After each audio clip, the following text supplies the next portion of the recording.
Do Facebook, estamos iniciando a nossa live como havíamos combinado.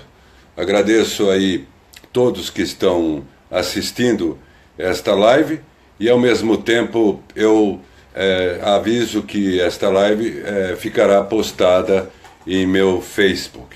Então, mais uma vez, eu agradeço a audiência, a assistência de todos nesta nova live que eu estou realizando hoje, terça-feira, 7 de março, 22 horas.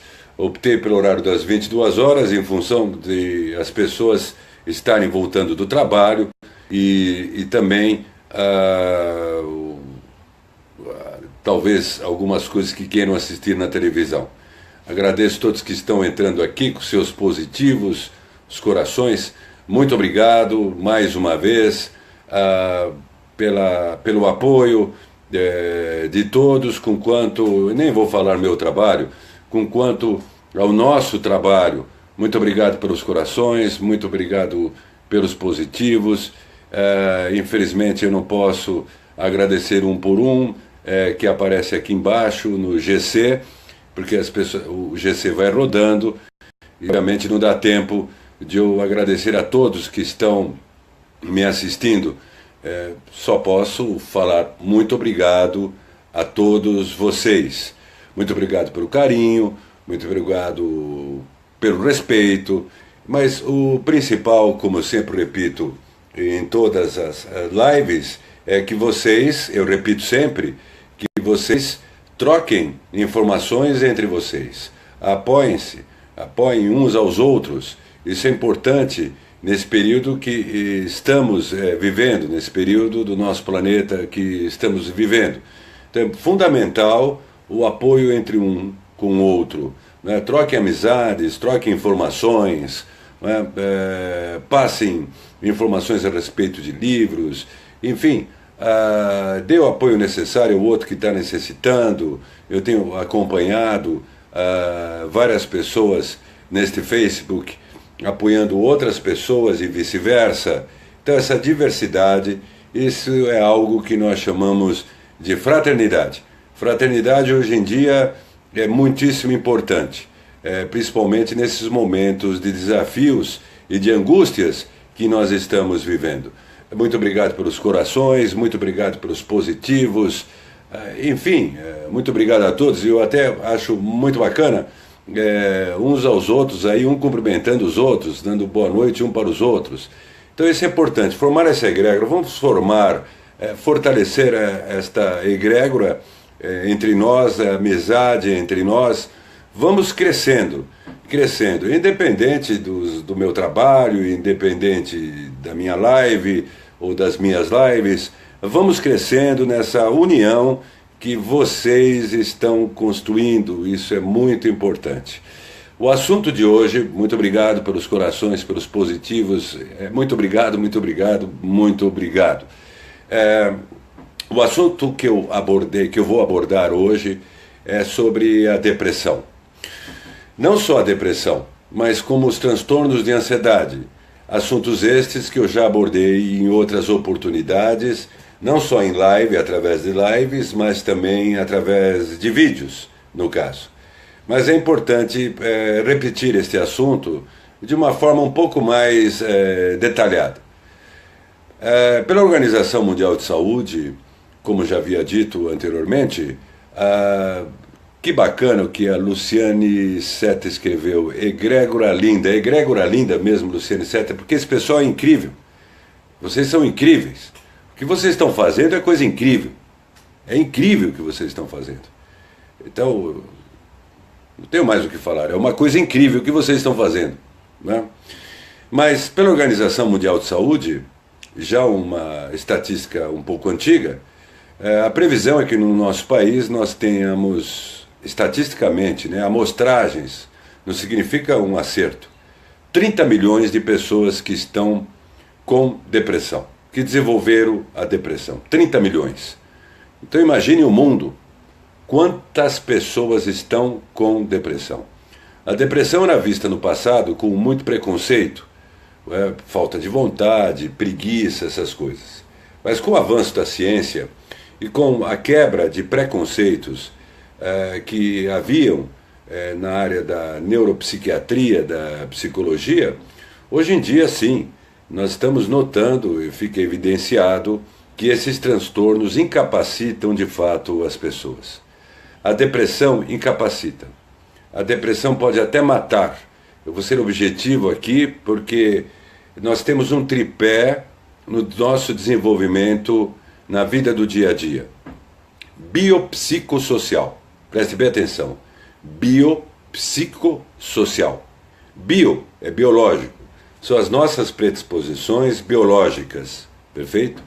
Psico é a nossa cognição. Cognição é o conhecimento, é o que a nossa percepção com quanto ao mundo, com quanto aos fatos da nossa vida, com quanto aos desafios. Social é a nossa interação com o meio social em que pertencemos. Então, biopsicossocial. Há pessoas que já vêm com fatores predisponentes genéticos para a depressão. E há pessoas que acabam desenvolvendo. A linha do diagnóstico é tênue para se aferir qual tipo de depressão está, vamos dizer assim, sendo desencadeada na pessoa. Isso, com o profissional de saúde, tem que se procurar um profissional de saúde, um médico qualificado, o psicólogo, o psicoterapeuta qualificado para dar o diagnóstico da depressão. O que eu estou falando aqui são informações gerais, para ver se nós podemos perceber indicadores em pessoas que conhecemos e até ajudá-las. 2017 é considerado o ano da depressão. Então, em função disso, eu estou desenvolvendo esse vídeo. Nós temos uma depressão muito comum que afeta as pessoas, preste bem atenção, que é a depressão reativa. Depressão reativa é reativo a algo externo. Quais são os fatores desafiadores que podem desencadear depressão reativa na vida da pessoa? São vários. Fatores sociais, fatores familiares, perdas, rompimentos de casamento, perdas afetivas, o setor profissional, quando a pessoa perde o emprego ou quando seus projetos de vida não vai para frente, também é um fator desencadeante muito importante, porque a falta do dinheiro, a falta de perspectiva, esse é o mais difícil, a falta de perspectiva aos poucos vai minando. Uma pessoa começa com um fator, estou falando da depressão reativa, um fator estressante na vida do dia a dia.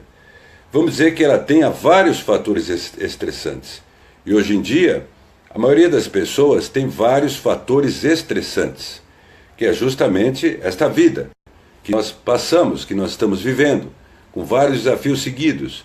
Tem pessoas que têm que fazer frente a várias frentes de uma vez.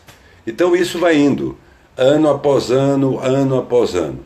Com o passar do tempo, a tensão, o organismo, vai desencadeando descargas de noradrenalina. Nós sabemos que a noradrenalina está relacionada com os processos de luta e de fuga. Com o passar do tempo, o organismo começa a liberar noradrenalina sem ter a ameaça. Por quê? Porque o organismo já foi condicionado a desencadear noradrenalina. Então, o tempo inteiro a pessoa está em alerta. Quando ela acorda geralmente com os olhos inchados. O corpo dela começa a inchar. Esse é um sinal importante de descarga noradrenérgica. A descarga noradrenérgica, a noradrenalina, gera corticoides, cortisona, naturais. Por isso que a pessoa incha. Com o passar do tempo, esses corticoides vão derrubando a imunidade da pessoa.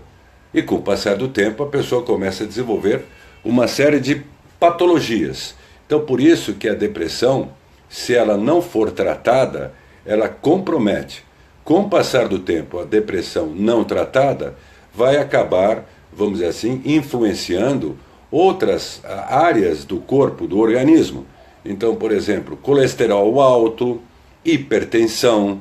A hipertensão é silenciosa. Existem várias pessoas hipertensas que nem sabem que são hipertensas. oriundos da depressão.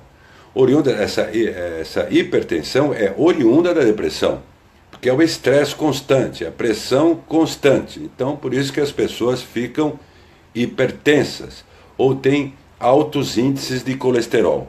Então, nós estamos pegando uma perna desse tripé biopsicossocial. O bio é justamente isso. E isso aumentando, a colesterol alto, depressão alta, um dia a pessoa pode ter uma isquemia, pode ter um infarto, pode ter um AVC. Em função do quê? Da depressão, em função do colesterol alto, triglicérides que sobe, glicemia que sobe, o organismo fica totalmente desregulado. E assim sendo, a depressão vai aumentando a cada dia que passa. Os aspectos psicológicos da depressão são oriundos justamente dos fatores externos. Então aí nós pegamos a parte social, que é justamente a falta de perspectiva. A grande questão da depressão é a falta de perspectiva. A pessoa já não acredita no futuro. A pessoa não consegue mais imaginar um futuro brilhante para ela. Ela não consegue. E isso não é por falta de vontade dela. É pelo déficit de neurotransmissores que estão em seu cérebro. Então a perspectiva da pessoa com quanto a uma vida motivada vai caindo, porque a química cerebral de fato acaba afetando, e assim sendo, isso reverbera nas funções psicológicas da pessoa. Então, um aspecto alimenta o outro. A percepção da pessoa, a cognição, que ela acredita que ela não tem mais saída, então vai alimentando justamente um processo de estresse cada vez maior, e ao mesmo tempo o déficit de neurotransmissores, uma coisa alimenta a outra. Então nós vemos algo social, que eu acabei de falar, algo psíquico, que é justamente os processos de pensamento da pessoa, e algo biológico. Sob o ponto de vista químico, há um déficit de serotonina, muitas vezes de noradrenalina, muitas vezes de acetilcolina, muitas vezes de dopamina. São neurotransmissores que, como já falei em outras oportunidades, eles monitoram o corpo físico inteiro e trazem a informação para o cérebro. Aos poucos, os neurônios, as nossas células cerebrais, começam a produzir menos quantidades de neurotransmissores. Ao produzir menos quantidade de neurotransmissores, vejam bem a divisão sistêmica que eu estou passando, ao produzir menos quantidade de neurotransmissores, o que ocorre? A depressão vai aumentando, porque uma baixa, vamos dizer assim, de serotonina derruba a motivação da pessoa. A motivação não é só psicológica, ela é química. Ela é química. Então, por exemplo, vocês podem tentar ter uma luta psicológica de estarem motivados, mas se não houver neurotransmissor que dê a liga, vamos dizer assim, no cérebro e no físico, fica um hiato. E, portanto, a falta do neurotransmissor ocasiona uma retroalimentação no psicológico, na psique, e faz com que a pessoa tenha distorções cognitivas ou distorção da percepção, e ela não acredita que ela mais será capaz de mudar a sua própria vida. A coisa se instala de tal forma que realmente ela chega à conclusão que ela não tem condição de mudar a própria vida. Ela está pensando errado?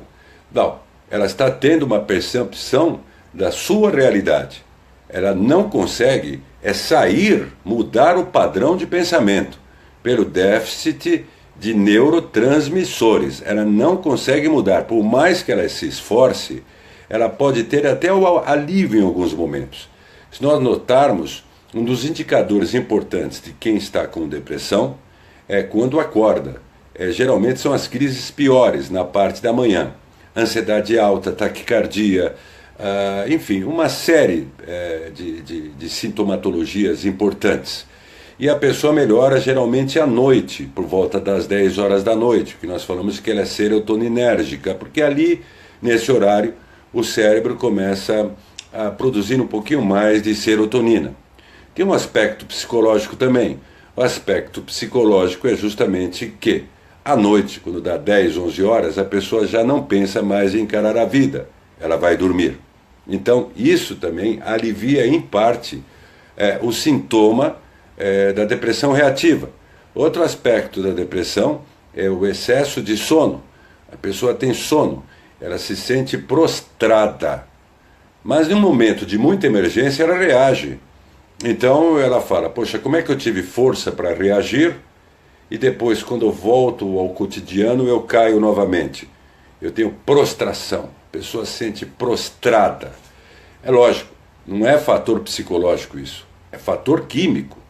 Ela sente-se prostrada porque justamente o fator químico não está empurrando ela. Em momentos de emergência, sim. A força mental dela em momentos de emergência, na urgência, ela se sobrepõe, mas depois ela cai. Então por isso que tem muitas pessoas que sentem sonolência, prostração, e com a sonolência e prostração, isso afeta o quê? A autoimagem. Então nós vemos um outro aspecto do tripé psíquico. A autoimagem vai ficando cada vez mais fragilizada. E o sentimento de culpa aumenta sobremaneira. É natural as pessoas que estão passando por depressão terem um sentimento de culpa enorme, porque elas não se sentem capazes, elas cobram muito delas. Agora, o que eu queria passar para as pessoas que estão passando por esse estado é que isso não significa fraqueza. Isso é um distúrbio, não é fraqueza. Tanto é que as pessoas que estão com depressão são lutadoras. O fato da pessoa estar entregue entre aspas, com relação à reação da sua própria vida, não significa que ela não tenha força. Ela está o tempo inteiro combatendo o inimigo dentro dela. Ela é uma lutadora. Então, aspecto proativo, apesar do sofrimento, que eu quero passar para vocês. Se há pessoas com depressão, prostradas no dia a dia, sem força e se cobrando sobremaneira, achando que não são capazes mais de fazer nada, mas estão lutando internamente, vocês são lutadores. Então a depressão não é sintoma de fragilidade pessoal. A pessoa está em um processo, sim, de fragilidade, né, em função desse tripé biopsíquico-social. E aí vem os grandes iluminados e falam, tenha vontade, persista, lute, não liga para isso daí vai passar. Quer dizer, não ouçam essas pessoas. As pessoas que não sabem o que é uma depressão, por mais bem intencionadas que elas sejam, elas falarão bobagens, porque elas não estão na pele de quem está com depressão. Então a depressão reativa é algo reativo à vida do dia a dia da pessoa. Tem pessoas que lutam com dificuldades a vida inteira, ou um acontecimento muito importante e que ficou registrado no seu subconsciente. É o que nós conhecemos como ansiedade transfundo, fica lá. A ansiedade transfundo fica ali, não é? No subconsciente para o consciente, em efervescência. E uma hora estoura. Uma hora estoura. Pode estar através do infarto, pode estourar através de um AVC. Eu estou sendo direto justamente para não amenizar a questão da depressão. A depressão é algo sério. A depressão reativa, ela tem tratamento. Tem tratamento. O tratamento, eu quero um dia fazer uma live explicando mais a miúde o que significa pensamento sistêmico e visão sistêmica. Isso é importante na vida nossa hoje em dia. O tratamento é sistêmico. De acordo com o grau da depressão reativa, que pode chegar a uma depressão maior, a depressão maior no CID, em psicologia, psiquiatria, é CID 32.2, depressão maior. A depressão maior, ela vai incapacitando muito mais a pessoa. Muito mais a pessoa.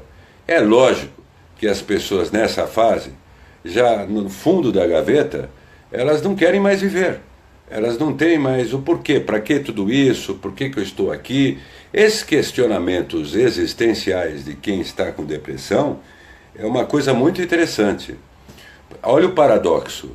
Porque a maioria das pessoas que não estão com depressão, vejam o paradoxo e que isso sirva, espero, de algum alento, não obstante o sofrimento. Preste bem atenção no que eu vou falar agora. Esse questionamento existencial que a pessoa passa quando tem depressão é um questionamento real. É real.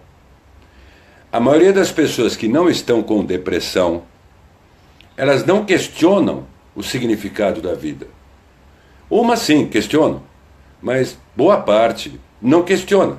Eu não estou falando que quem não está com depressão não tem a capacidade de questionar o significado da vida, não é isso. Mas no grosso, nem sabem. Vivem felizes, obviamente, estão nos seus trabalhos, suas famílias, enfim, tocam a vida. Felizes. Felizes. Enfim, é importante. Mas quem está com depressão questiona, preste bem atenção, profundamente o significado da vida. A própria depressão conduz a pessoa a profundamente questionar o significado da vida. E este questionar do significado da vida, eu tenho que colocar com muito cuidado, é correto. Porque, na verdade, a depressão também atinge outros patamares. É o eu superior, a alma, o sentido de vida da pessoa que está acenando para ela. Então, muitas pessoas que estão com depressão reativa, ou até depressão maior, na verdade, têm uma expansão de consciência importante, só que o organismo não aguenta as vibrações da expansão da consciência. Esse questionamento é real. Eu vou dizer uma coisa. O Charles Dickens, século XIX, um dos maiores escritores de todos os tempos, o Charles Dickens, tinha depressão. Tinha depressão. E não havia antidepressivos na época. Então, ele, ao questionar o significado da vida profundamente, ele acabou descobrindo uma outra habilidade que ele tinha, que era de escrever. E se tornou o maior escritor de todos os tempos. Aí ele descobriu o sentido de vida dele. Por isso que eu falei, sentido de vida. Aí ele percebeu perspectiva. As pessoas que estão com depressão, elas não percebem perspectiva. E as perspectivas que passam para elas são perspectivas que não as entusiasmam. Porque a maioria das pessoas que têm depressão são extremamente inteligentes. É outro paradoxo. Então, pelo fato de serem extremamente inteligentes, elas vão questionar. Elas não conseguem reagir, eu repito, em função do déficit de serotonina dos neurotransmissores. Mas também existe uma questão existencial.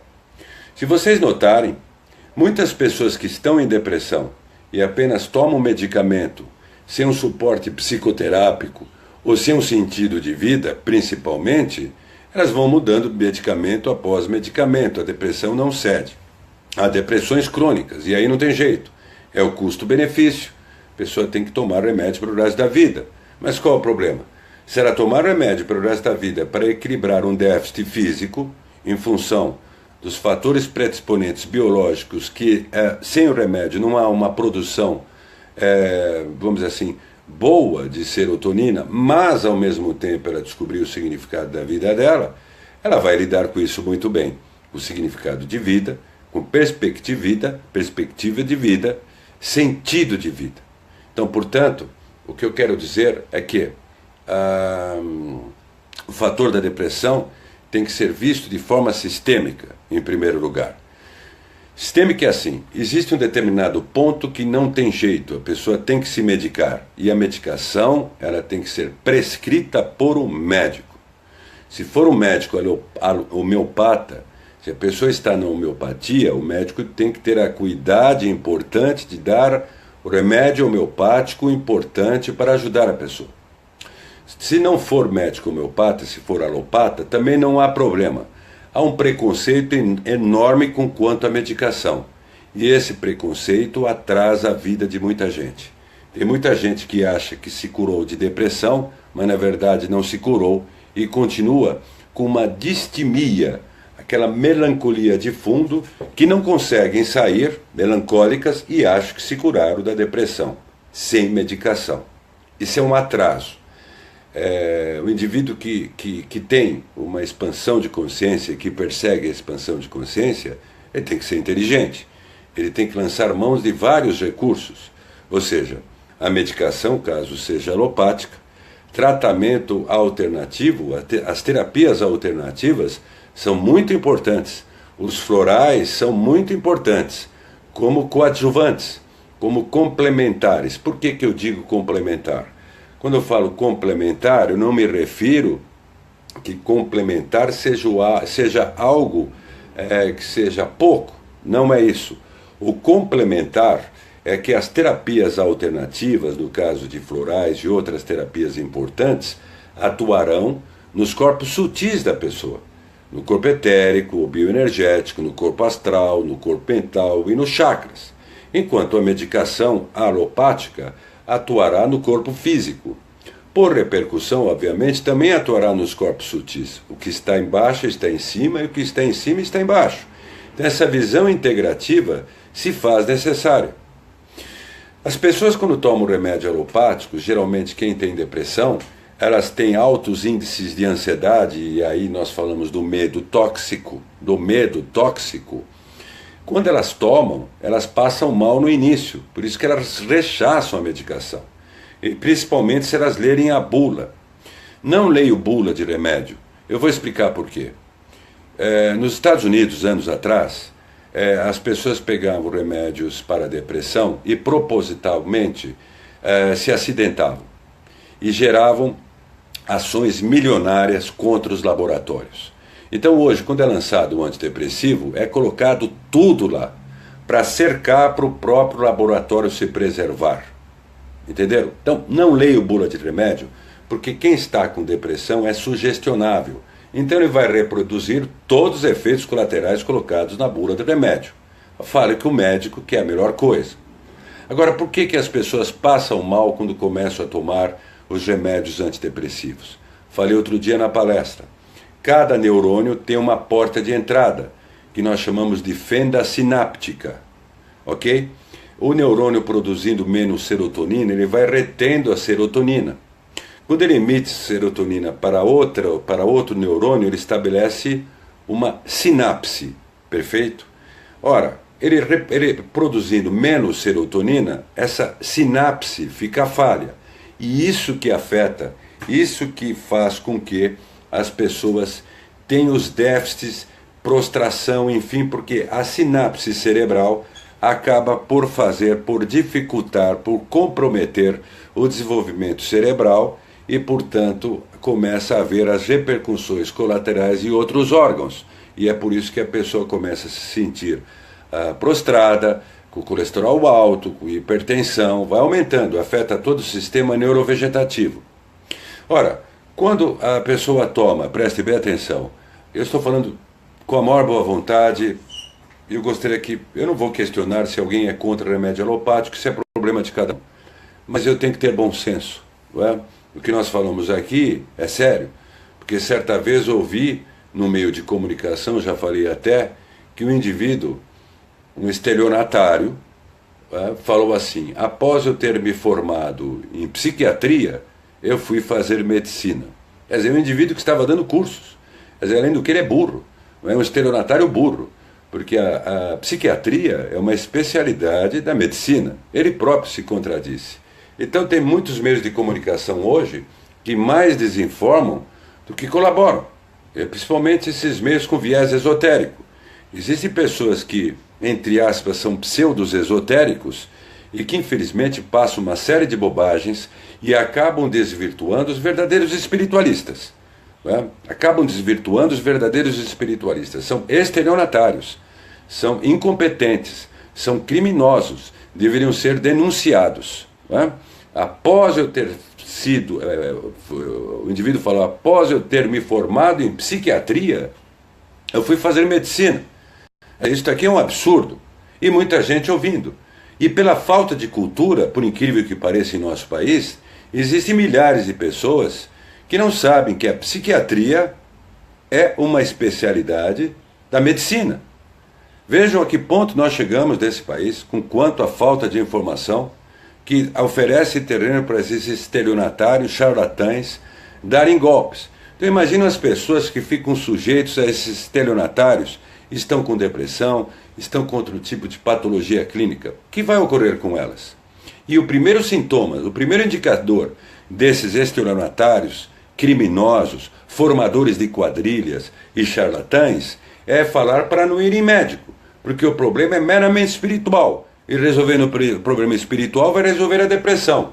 Pode até ser, mas ele não deve, por ética, qualquer indivíduo que é terapeuta, aliás, terapeuta holístico, por ética, ele tem que identificar o problema transpessoal, que eu digo transpessoal. E identificar, ele tem que ter a capacidade de perceber que a pessoa está com distúrbio de ansiedade. Por isso que ele é terapeuta transpessoal. Ele tem que ter uma formação acadêmica, superior, não é técnica, é superior. Não é? E aí, prescrever a terapêutica correta, transpessoal ou holística para a pessoa que está com esse transtorno, mas ao mesmo tempo indicar um médico ou uma médica, porque assim fica ético. Isso é o caminho correto, isso é circular, isso é um caminho importante, mas não a pessoa que é um terapeuta transpessoal, mesmo que seja um paranormal, por ética, tem que mandar para o médico. Mesmo que o paranormal esteja certo, mesmo que o paranormal seja um clarividente, estou radicalizando? Não. Tem que mandar para o médico. Manda para o médico, sabe, que para o paranormal, para o sensitivo fica melhor. Mostra para o próprio paciente uma credibilidade, mostra honestidade. Isso é importante. É importante hoje em dia. E mostra mais do que nunca fraternidade. Fraternidade. Então, quem fala não vá ao médico é um inconsequente, no mínimo. Caiam fora disso. E isso atrasa a vida de muitas pessoas. Atrasa a vida de muitas pessoas. Muita gente não vai gostar do que eu estou falando aqui, eu não estou nem um pouco preocupado. Muita gente não, algumas pessoas, estou nem um pouco preocupado. Não é? Porque quando nós falamos dos transtornos afetivos, afetivos é um termo de psiquiatria, psicologia, que tem a ver com as emoções, tem que ter muito critério. Tem que ter muito critério. E tem muito esotérico que acha que pelo poder dele ele vai resolver tudo aquilo sozinho. Pode até ser. Mas com os avanços que nós temos hoje em dia, para que se perder tempo? Uma pessoa tem dor de cabeça, vai ficar meditando 10 horas para passar a dor de cabeça? Isso é burrice. Tem gente que tem enxaqueca que faz questão de não tomar remédio algum, 2, 3 dias sem remédio, sofrendo de enxaqueca, comprometido com enxaqueca. Por que não faz o tratamento? Vai ficar meditando? Não. Ora, a meditação é para fortalecer a pessoa, não ter isso. Mas a medicação, ao mesmo tempo, são atalhos. Então, eu não vejo nenhum mal nisso. Não vejo nenhum problema de fraqueza, nada. Muito pelo contrário, é inteligência. E muitas pessoas, infelizmente, ficam padecendo em função de teorias disfuncionais que se colocam aí no atacado, no ataquado. Isso é errado, isso é crime. Deveria denunciar as pessoas que agem desta forma. É crime. Crime, formação de quadrilha, estelionato. Eu falo dessa forma direta porque eu não aguento mais ver muita gente sofrendo, e gente com potencial, gente extremamente sensível e inteligente, nas mãos de estelionatários. Repito, as terapias coadjuvantes que eu digo importantes, terapias sérias que nós temos hoje em dia, temos um monte de terapias sérias, alternativas, que podem até curar a depressão, e às vezes curam. Mas isso não significa não indicar um médico. Isso é honestidade. Se todo terapeuta transpessoal, holístico, agir dessa forma, como os sérios agem, identificam, prognóstico, ou melhor, diagnóstico, mas também tem a complementação clínica com um profissional competente, isso é formidável. Isso é formidável. E isso só ajudará.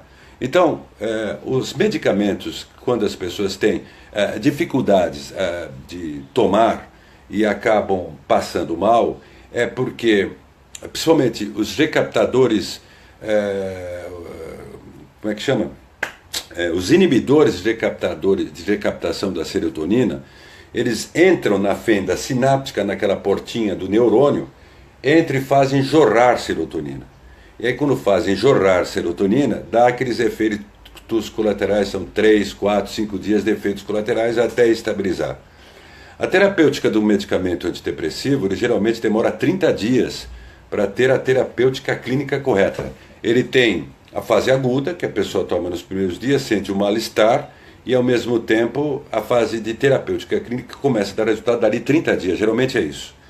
Às vezes as pessoas não se dão lá muito bem com um tipo de antidepressivo, tem que trocar. Eu sei que é um martírio, mas aí entra a terapêutica como é que eu poderia dizer, alternativa, que vai fortalecendo os campos mórficos da pessoa, o corpo astral, o corpo mental, para a pessoa conseguir lidar com aquilo, enquanto que o remédio em si, tanto homeopático como alopático, está no processo de fazer o efeito. Os remédios homeopáticos também têm a mesma função. Quando se toma um remédio homeopático, geralmente existe uma piora do quadro. Então as pessoas falam da alopatia, mas a homeopatia também. Não estou criticando, hein? Ela tem uma piora do quadro para ter uma melhora. Da mesma forma, o pessoal fica tomando floral de Bach sem a devida orientação, pega lá o manual e manda fazer floral, ou pessoas que ministram floral sem a devida formação. O floral de Bach são remédios que dão efeitos colaterais, sim, porque vão afetar o corpo astral, vão afetar nos chakras, vão atuar nos chakras e vão dar efeitos colaterais. Todas essas medicações, não importa se sejam florais, ou enfim, antidepressivos, homeopatia, têm os seus efeitos. E cabe à pessoa ver o melhor caminho para ela, o caminho que ela mais acha, que acha mais conveniente. Eu também quero deixar claro que quem está tomando, isso é um alerta, antidepressivo, não tente tomar erva de São João, que é um antidepressivo, o Hipericum, que é um antidepressivo natural. Mas é perigoso se a pessoa misturar erva de São João com antidepressivo alopático pelo efeito cruzado. Então, falem para o seu médico, se vocês forem tomar algum, como o Hipericum, e se for tomar algum antidepressivo, que estão tomando Hipericum. Não tomem Hipericum com antidepressivo, porque dá efeito cruzado e pode haver efeitos sérios, seríssimos. Portanto, quando eu falo em floral, é sério. O Bach, ele teve a percepção de saber como lidar com a personalidade e a alma da pessoa.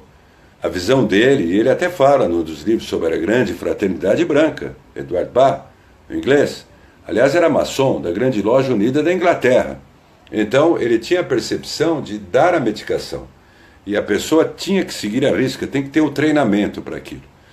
Mas o floral vai atuar no corpo astral, nos chakras, no corpo mental e no corpo etérico. Concomitantemente com isso, conforme o caso que seja agudo, tem que tomar uma medicação para o corpo físico, que de acordo com a preferência da pessoa pode ser a alopatia como a homeopatia. No caso de outros transtornos de ansiedade, como por exemplo o transtorno de pânico, o transtorno de pânico é um transtorno de ansiedade generalizada. A ansiedade subiu num pico tão alto que vem o pânico. Os primeiros sintomas do transtorno de pânico é ataque cardíaco, a pessoa acha que vai morrer, aquela coisa toda, tem parestesia, adormece o corpo, agulhada, choques, aquela coisa toda. São efeitos violentos da noradrenalina. Tem pessoas que ficam com um colar adrenérgico até, vermelho, no pescoço. Isso é noradrenalina. Pode ter um iluminado que vai falar, não, isso foi uma marca astral. Marca astral é da burrice, não tem nada a ver. Isso é colar noradrenérgico. Perfeito. A síndrome é um conjunto de coisas. Síndrome é um conjunto de coisas.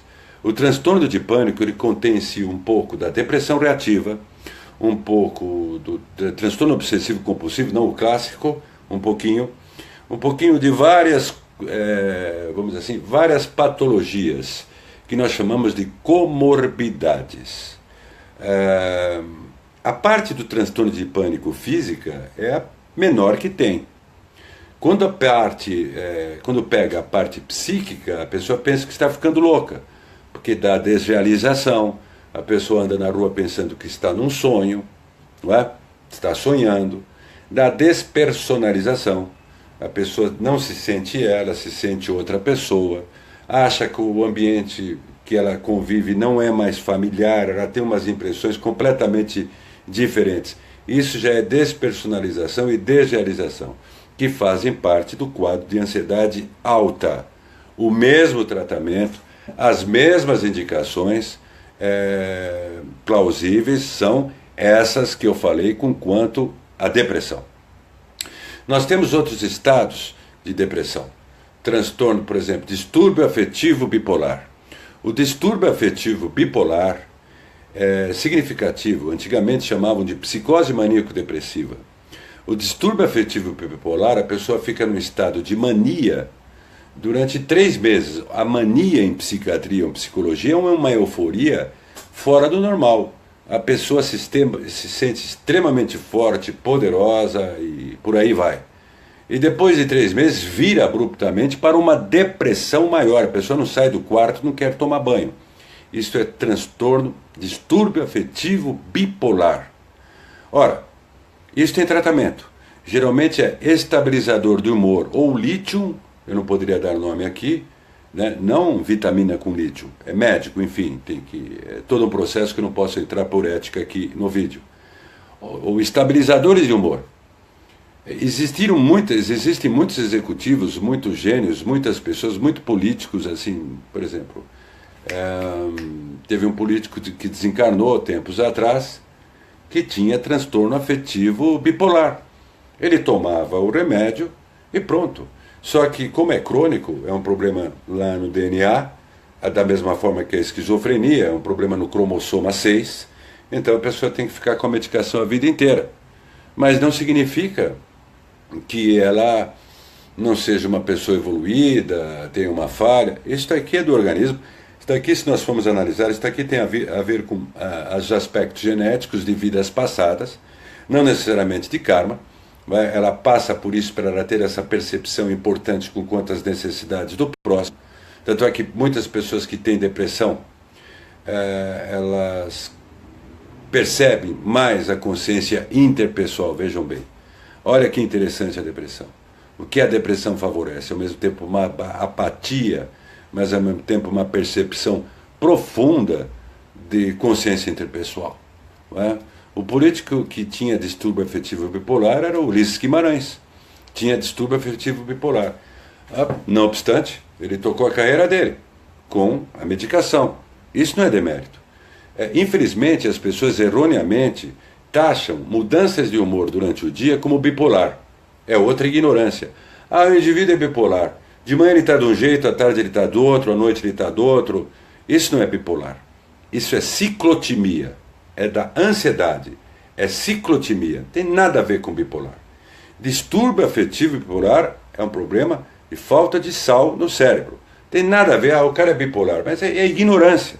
Hoje esse léxico, depressão, ficou algo comum. Todo mundo tem distúrbio afetivo bipolar. Vocês têm ideia que é o distúrbio afetivo bipolar? O distúrbio afetivo bipolar, por exemplo, em fase de mania, de euforia, a pessoa pode entrar em delírio. Delírio que eu digo não é alucinação. Ela cismar, ter paranoias, ou então ela simplesmente gastar além do que pode. Eu não estou falando da compulsão normal da ansiedade de compras, né? Fazer gastos absurdos de milhões até. A pessoa passa dos limites, acha que pode tudo além da conta. Essa fase de mania. Então, distúrbio afetivo bipolar tem a fase da mania e depois tem a fase da depressão. Por isso que é bipolar. Obrigado pelos positivos aí. Então, obviamente, tem que haver um tratamento médico, porque senão a pessoa entra em delírio. Mas ela é espiritualista, como é que ela pode ter distúrbio afetivo bipolar? Nós temos doenças do discipulado. Um dia desses eu vou falar. Porque, por exemplo, Krishnamurti desencarnou com câncer. Então, isso significa que ele não tinha evolução espiritual? Quer dizer, quem tem evolução espiritual não pode ter patologia? É absurdo. É uma onipotência absurda. Não existe isso. Quer dizer, existem sim doenças do discipulado. Porque pelo aumento da vibração dos chakras, o corpo não aguenta, e aí começam a surgir as doenças oriundas do discipulado. E uma das doenças oriundas do discipulado é justamente a depressão. Transtorno de pânico também. Não significa que todo mundo que tenha depressão esteja na fase do discipulado. Não significa que todo mundo que tenha transtorno de pânico esteja na fase do discipulado. Mas muita gente que tem transtorno de pânico e depressão estão na fase do discipulado. Pelo aumento da sua mente, pelo aumento da sua atividade mental, pelos chakras vibrando uma frequência fora do normal, o corpo começa a se ressentir. Mas ela passa essa fase. Ela vai aprender. Mesmo que tenha que tomar medicamentos, enfim, isso vai dar uma capacidade dela, para ela, impressionante. Eu estava falando dos antidepressivos, mas os ansiolíticos, que muita gente fala, é tarja preta, é tarja preta. Sabe por que é tarja preta? Não tem ansiolítico que mata alguém. Né? Isso é uma bobagem. Né? O problema da tarja preta é o vício. É tomar a medicação de forma inconsciente. O ansiolítico é bom para tirar os efeitos colaterais dos antidepressivos e baixar o fogo da ansiedade. Mas se a pessoa só fica com ansiolítico e mistura com álcool, com droga, aí dá problema. Ou então pode operar uma máquina, um automóvel, enfim, então dá uma tolerância e isso vai para a dependência. Então o ansiolítico, os benzodiazepínicos, são importantes até uma determinada fase que tem que ter acompanhamento médico para depois ir retirando gradativamente. Da mesma forma os antidepressivos. Então, eu acho que tem uma hora que a pessoa tem que encarar. Aliás, o que ela vai encarar no fato da medicação e do seu tratamento irá capacitar-lhe muita para ela ver que quando ela sair desse quadro de depressão, ela vai sair muito mais forte. Ela vai poder realmente ter um sentido de vida, descobrir o sentido de vida.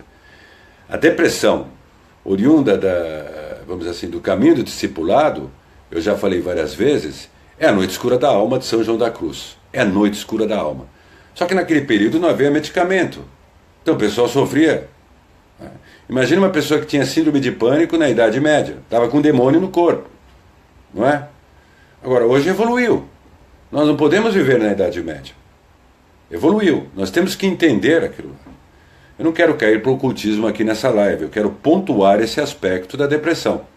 Não é? Porque se eu for falar demônios, vamos dizer assim, uma bobageira, na verdade, são justamente os elementais artificiais, os nossos pensamentos que ficam agarrados no nosso corpo astral e ficam atraindo outras partículas subatômicas que compõem essas formas de pensamento, formas emocionais que oriunda de outros e oriunda do que está por aí, no céu, não é? Por exemplo, no espaço, e a pessoa acaba ficando com uma, vamos dizer assim, ela fica mais alimentada de influências negativas no seu corpo astral.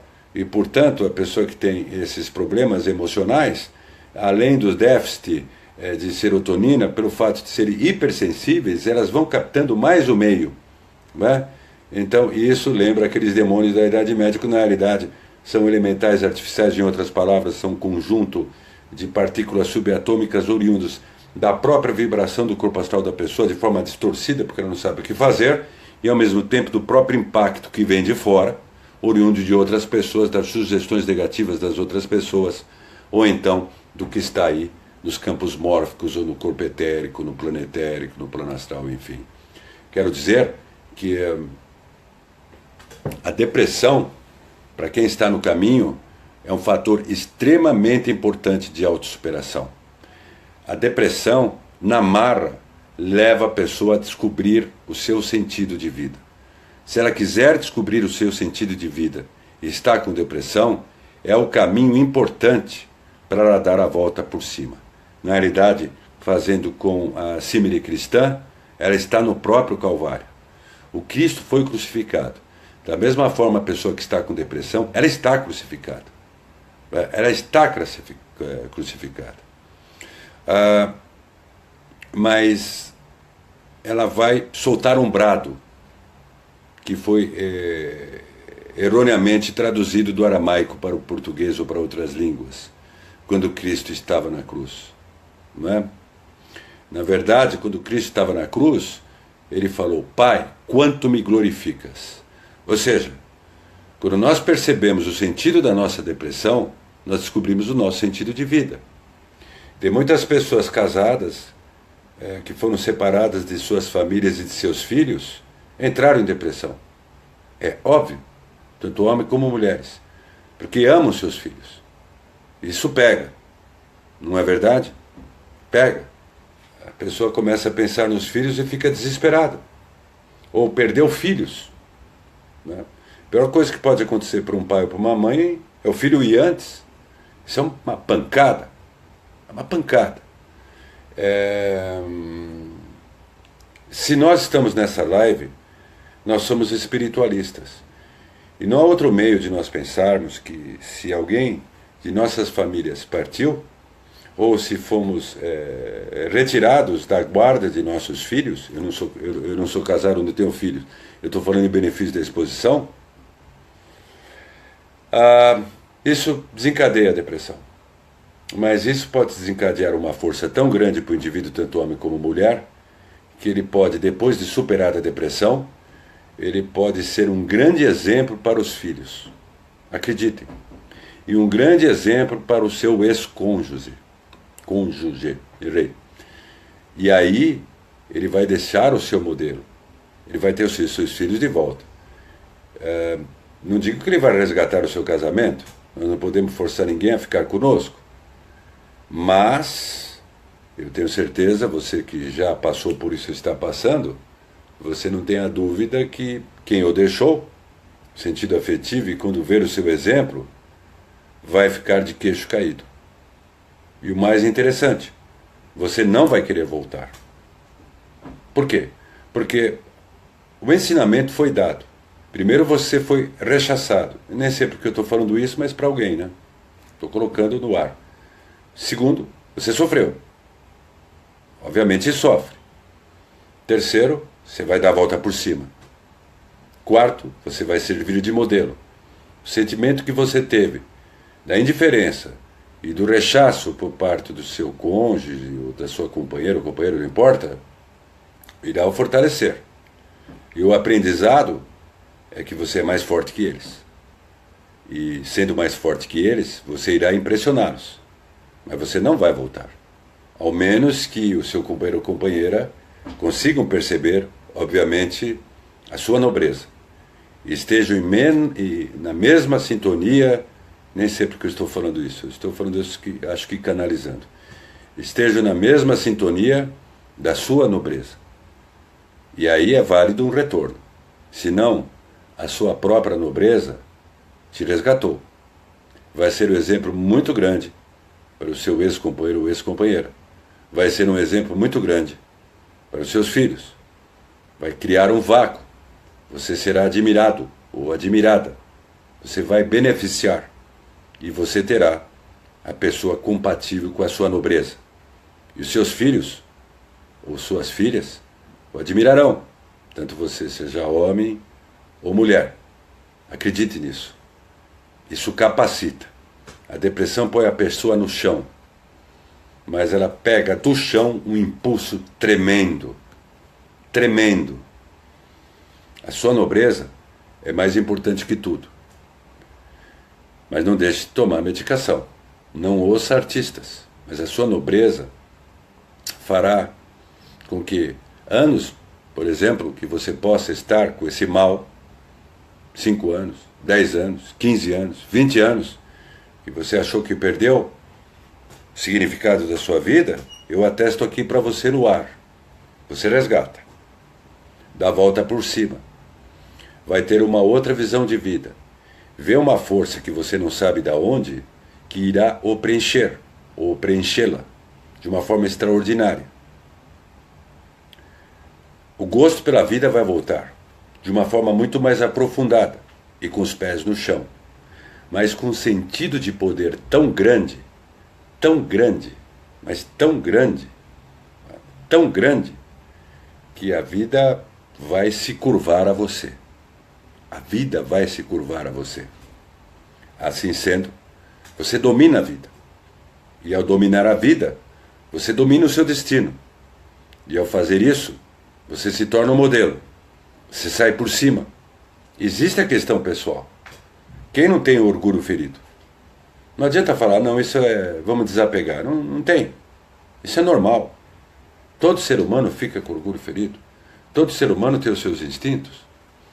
O ocultismo nos ensina a nós lidarmos com isso. Mas a melhor forma de aprender a lidar com isso é aceitar que isso existe. Não tem como fugir disso. E a melhor forma de também esse orgulho ferido ele dar um salto quântico é a sua própria reação. É a sua própria soberania do espírito. Então, assim sendo, você que está com depressão ou transtorno de ansiedade, você está na busca do seu sentido de vida e se sentindo ceifado de pessoas que te amam. Ou que pseudo te amavam. ou de repente pode até te amar, mas nunca te entenderam, porque também não tem sinapse para te entender, não? Muita gente que tem depressão é muito inteligente. Aliás, eu faço uma crítica aqui ao ar para muitos neurologistas, até neuropsiquiatras, neuropsicólogos, enfim, que falam que nós utilizamos, eu estou falando pela ciência agora, 100% das nossas capacidades cerebrais. Isso é um absurdo. O cérebro funciona 100%, mas as nossas capacidades nem 10%. Então quem fala essa bobagem está errando. Está errando. A prova de genialidades que se manifesta de uma hora para outra. Cadê essa teoria que cai por terra? Se já estivesse utilizando a 100% das suas capacidades cerebrais, a sua genialidade já estaria em ação. Na verdade não é isso. O cérebro está funcionando em 100%, mas tem áreas comprometidas, sinapses localizadas. São as sinapses que fazem com que as pessoas não percebam outras coisas, que é o pensar fora da caixa. O pensar fora da caixa é atributo da sua consciência superior, do seu eu superior, que é você mesmo no estado superior. Quando esse estado se manifesta, ou quando você assume esse estado, mas com critério, com planejamento, você começa a inovar. Mas se você está com depressão, você não acredita nisso. Você nem consegue mais sonhar com o resultado disso, porque você perdeu a vontade de viver. A perda da vontade de viver é o déficit da serotonina, que leva àquele distúrbio da psique sua. A perda da vontade de viver é que o seu corpo astral ele fica completamente como se encapsulado. O corpo etérico também. Portanto, se você lembrar do Charles Dickens e de outros grandes, que nessa perda da vontade de viver eles descobriram o sentido de vida, você sai da depressão. Você sai da depressão. Geralmente, há de se descer aos infernos para se sair glorioso. É a saga do herói. Eu vou dar uma dica. A maioria das pessoas que estão com depressão nesta vida, não importa a sua cultura, não importa a camada social, não importa. Estão participando da saga do herói, do arquétipo do herói, tão bem colocado pelo Joseph Campbell. E principalmente, as pessoas que estão neste caminho do discipulado, da iniciação, elas vão desenvolver. É o que nós falamos de outras oportunidades. É isso aí, Patrícia. O salmo do deserto da depressão. É isso aí. É isso aí. Mas essa humildade significa inteligência, né? Tem muita gente que pensa que humildade é a gente ficar passivo que nem um carneiro que vai ser tosquiado, né? Isso também é outra coisa que tem que tirar da frente, né? Humildade significa estar abertos a novas informações. Isso é humildade. Não é aquela humildade ficar manso, com a cabeça baixa, apanhando de todo mundo, falando, não, eu sou humilde, eu vou dar a minha outra face. Vai dar outra face, vai apanhar do mesmo jeito e não vai sair do lugar. Isso foi uma interpretação errônea. Humildade é inteligência. Quem tem humildade é inteligente. Mas a verdadeira humildade é a pessoa estar aberta a novas informações sem os seus preconceitos, abertas. Isso é humildade. Quando Cristo falou que só as criancinhas tornai-vos como criancinhas para adentrar-vos ao reino dos céus, a criança representa o quê? Espontaneidade, criatividade. A criança não tem, embora a criança tenha ingenuidade.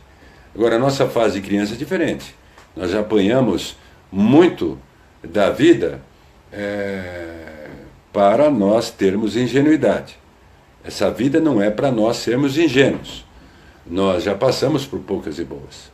Então nós desenvolvemos o quê? Uma armadura da inteligência e uma armadura espiritual. E a criancinha aí, no caso, é ficar aberto a novos ensinamentos, é crescer, crescer, crescer. Então, tornar-vos criancinhas é sair daquele estado velho, dogmático, não é? Engessado, repetitivo, achando que já tem a informação total. Não. Muito pelo contrário. Tornar-se criancinha é caminhar pela trilha do progresso. É isso que é importante.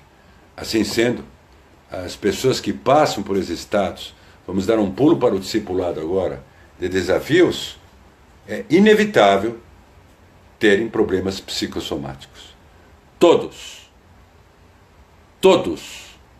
Tanto os gênios que transformaram a humanidade, não batiam bem, é claro, né? Pensa fora da caixinha, é tudo torto, né? Mas é melhor não bater bem e ser feliz do que, né? Enfim. Todos os grandes avatares, né? Todos os grandes discípulos iniciados, vamos falar dos discípulos iniciados, não dos avatares, tiveram problemas psicossomáticos. Todos. Até hoje, as grandes pessoas que formam opinião no mundo, no caminho transpessoal e espiritual, passaram por problemas psicossomáticos. Só que eles não falam, porque isso parece que vai fragilizar a imagem deles. Mas tem que falar. Os problemas psicossomáticos, na verdade, são oriundos do quê? Da ativação da Kundalini. Aliás, a Kundalini, ela está, como eu sempre falo, bem ativa em todos os seres, senão nós estaremos mortos. Né? Ela que dá a temperatura de 36 graus. Mas, quando começa a ocorrer a expansão da consciência, essa busca, a Kundalini aumenta a sua atividade, e aí vem os distúrbios psicossomáticos. E aí também vem esses transtornos de ansiedade, como a depressão. Eu não digo que todo mundo que tem depressão está com a Kundalini numa frequência superior ao normal. Tem que fazer a devida separação. Outra coisa, práticas para desenvolver o Kundalini é uma loucura. Não façam isso. Eu estou dando a minha opinião. E vocês são abertos a aceitarem ou não. A Kundalini por si só, ela está ativa. É uma energia, é a energia evolutiva do ser humano. Que na Igreja Católica, como falei já várias vezes, está relacionado com o Espírito Santo. Na Crisma, que confirma a Crisma, na Igreja Católica, sutilmente, representa as virtudes de Kundalini. São os atributos do Espírito Santo. Então, no ritual católico, já tem o processo de Kundalini aí. Perfeito? Na medida que nós vamos tendo expansões de consciência, pensando muito mais forte, nós lidamos com a nossa bioenergia. E isso ativa a Kundalini, aumenta a atividade de Kundalini. A maioria das pessoas, o cérebro não está preparado para um fluxo maior de bioenergia. Porque Kundalini também é bioenergia. E por isso que tem as descompensações. Agora, o tempo inteiro, falar que Kundalini só é desenvolvida através do amor ou através do exercício de Tantra Yoga para se ter relações sexuais para ativar a Kundalini, aquela coisa toda. Claro, numa relação sexual há uma interação importante, mas todo mundo que segue por esse caminho entra bem. Não tem um que sai inteiro. Não tem um que sai inteiro. Ficar mexendo, relação sexual, que é bom ter relação sexual, né? Obviamente. Isso mexe com as forças sexuais, com a libido, sem dúvida. Mas ficar praticando ritos para ativar a Kundalini, isso é uma maluquice. Porque até o Hermógenes, que eu conheci, o professor Hermógenes, um dos maiores yogis aqui do Brasil, que foi presidente da Sociedade Teosófica, quando ele prefacia o livro do Gopi Krishna, Kundalini, o Gopi Krishna também desenvolveu o efeito de Kundalini, teve um indivíduo no Mato Grosso que forçou muito a Kundalini e o final foi um tiro na cabeça. Porque entra em ação um fluxo tão grande que o cérebro não aguenta. Então também as pessoas que estão nessa fase são hipersensíveis, eu não sugiro fazer um monte de práticas. Pela falta de visão sistêmica, pela falta do pensamento sistêmico, um monte de gente faz prática sem saber o que está mexendo. Obviamente isso vai aumentando mais a sensibilidade. Aumentando mais a sensibilidade, obviamente isso pode desenvolver aspectos mórbidos. Porque quando se entra no caminho do discipulado, o que está encoberto vem à tona. Tanto os nossos dons, como os nossos desafios. É a sombra. Vem à tona. E aí? A maioria das pessoas não estão capazes para isso. Tem que haver um treinamento. Não prática de cabeça. Tanto é que, por exemplo, se você aceitar Cristo, você será testado. É fato. Porque é uma mudança de paradigma. Os seus condicionamentos, tudo que está no seu subconsciente, o seu Herodes interior vai se revoltar. E, obviamente, surgirão empecilhos. Primeiro interno, depois externo. Né? Os externos vão te provocar. E assim sendo, eu quero dizer que não fiquem... aliás, dedo do ego, deixa eu te explicar uma coisa, Patrícia. Esse negócio de ego é muito errado, viu? Ego é estrutura, é importante, você colocou, foi bom para eu dar esse complemento aqui. O pessoal fala de ego, não estou falando no seu caso, Patrícia, mas o pessoal fala de ego sem saber o que é ego. Hoje em dia, o ego é o pior de tudo. O ego é a estrutura da sua psique. Ué? Graças ao Freud, o Jung existiu. Se não fosse o Freud, não existiria o Jung. Jung trata do self, né? O centro regulador. Freud desenvolveu o estado de ego. Ego não é uma terceira pessoa. Se fala ego no sentido de apenas referência. É o nosso estado. Nós temos o id, o superego, o alter ego. Né? O superego são os nossos valores, enfim, dogmas e tal. O alter ego é aquilo que nós nos projetamos, quando nós nos identificamos com um herói na televisão ou no cinema, é o nosso alter ego. Geralmente os psicopatas, eles não têm, não é que eles não têm superego, eles não têm dogmas com quanto aos outros, apenas com eles. O psicopata só pensa nele, o psicopata só sofre com ele. Ele chora quando ele vê a integridade dele ameaçada. Mas o psicopata é frio. Com ele não, ele chora, mas ele não está nem aí com o outro. Sociopatas, enfim, tem várias gradações de psicopata. Ego é um estado. Nós não podemos acabar com o ego. Ego somos nós. Pega a carteira de identidade, como eu falo, e joga fora.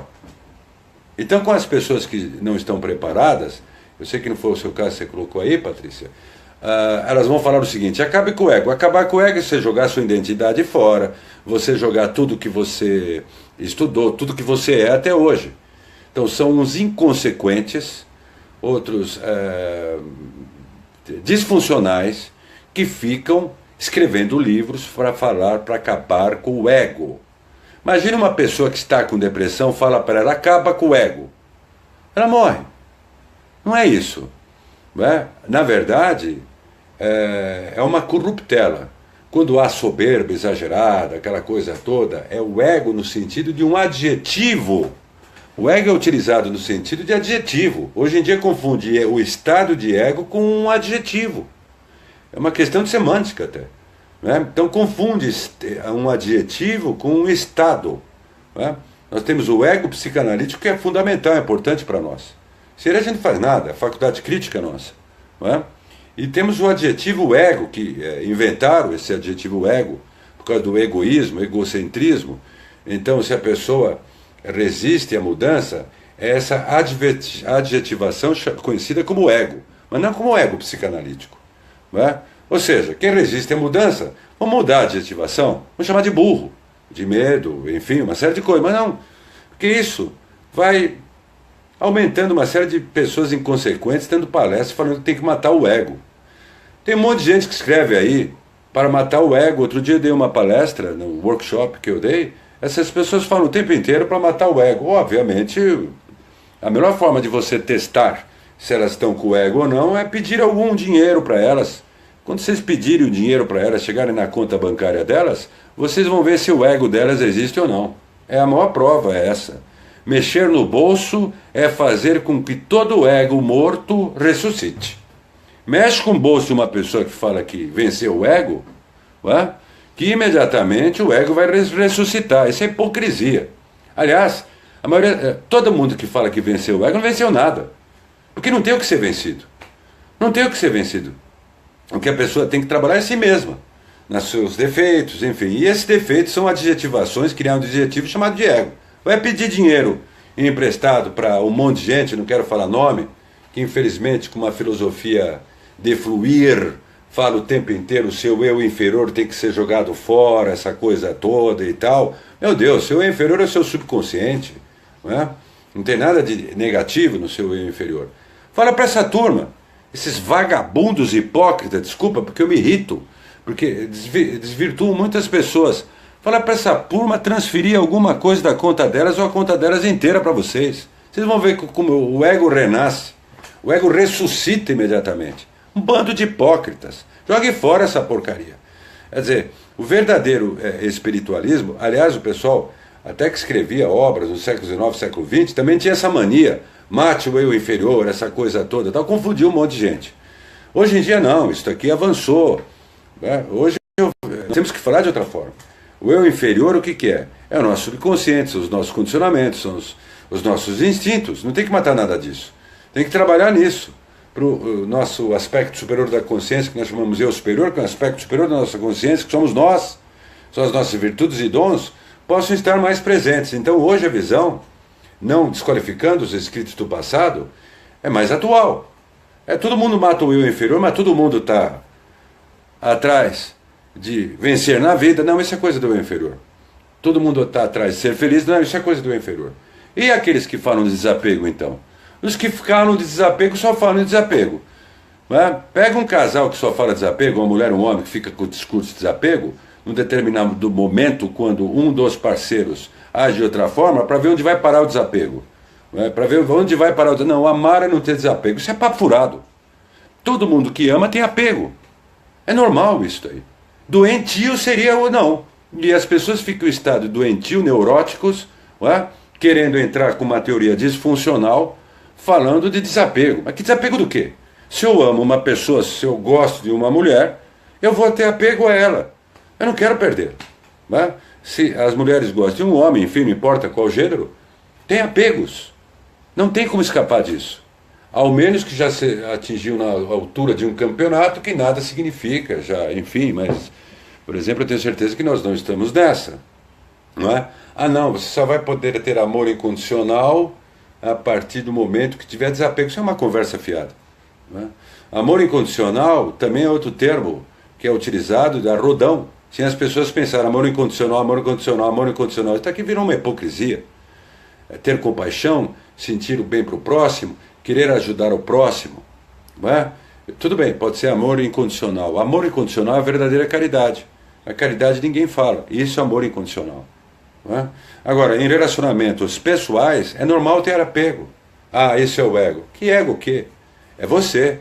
Não é? Aí adjetivaram como coisa do ego. Então pega a sua mulher, dá para um monte de homem e acabou. Pega o seu homem, dá para um monte de mulher e acabou, para ver onde está o desapego. Todas as pessoas que entraram nessa entraram bem. Sempre se lascaram. Então é outra manipulação para quem quer ter domínio sobre as mulheres que estão ao redor, ou domínio sobre os homens que estão ao redor, ou domínio sobre as obras que estão ao redor, para vender, vender, vender. É manipulação. E vão desvirtuando muita gente. Isso foi a falta de progresso que os ocultistas deram com quanto a algo retrógrado com quanto a obras do passado. Obras do passado. Tem que se avaliar tudo isso. Nós estamos no progresso. A sabedoria tem que ser sábio. O que é ser sábio? O que é ser sábio? Todo mundo fala que nem papagaio.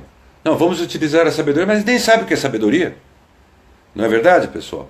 Sabedoria, eu penso assim, sabedoria é experiência de vida, né? Sabedoria é nós termos a humildade aí que vem a inteligência de vermos os exemplos das outras pessoas que se deram bem em determinados projetos que nós queremos atingir, a conduta delas na vida, o que elas passaram, pegarmos o exemplo delas para evitarmos as dores. Isso é sabedoria, não é? E inteligência, né? Agora, repetir o que o fulano de tal falou, que nem um papagaio, da mesma forma que repetiu o que eu estou falando aqui, olha, a sabedoria está presente em mentes que pensam por si mesmas. A idolatria é uma tragédia. A idolatria é uma tragédia. Respeito é uma coisa, idolatria é outra. Respeito é você considerar alguém que você acha que tem uma condição, enfim, tal, que pode agregar. Pessoa séria. Idolatria é simplesmente ouvir o que o indivíduo fala e reproduzir que nem um papagaio. Cansa, né? Cansa, porque na hora final, na hora da conta para pagar, na hora que se rompe o casamento, na hora que se afasta dos filhos, aí tudo isso, sabedoria, tudo isso vai para baixo. Vai para baixo. Na verdade, nós devemos nos capacitar a mudar isso, com quanto ao que eu falei no sentido, no início da nossa live.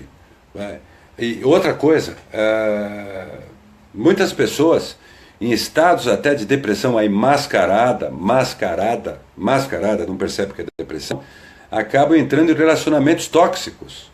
De repente, não importa a idade, tem relacionamentos tóxicos.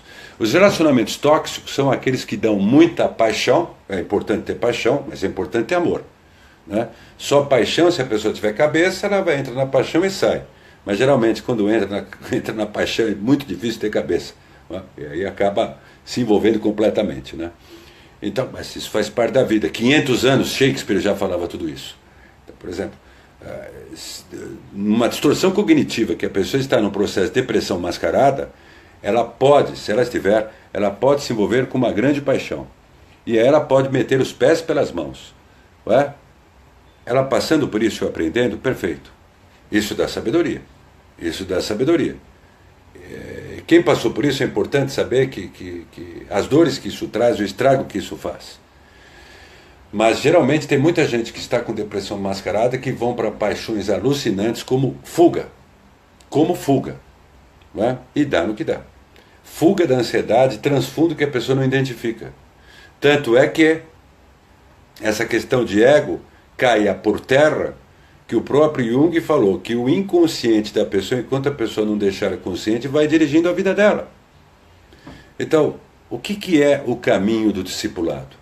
Aos poucos trazer o que está no inconsciente, com muita luta, né, as suas qualidades e dons que está dentro de você, e aos poucos você indo colocando na vida. Né? Víria, energia, força, no caso. Vocês me permitem ler um trecho muito rápido de um grande autor? Se vocês me permitirem, por favor, dê sim aí para mim positivo. Ufa. Então eu vou lá. Este é um livro que foi escrito um dos livros que foi escrito pelo Nicholas Roerich.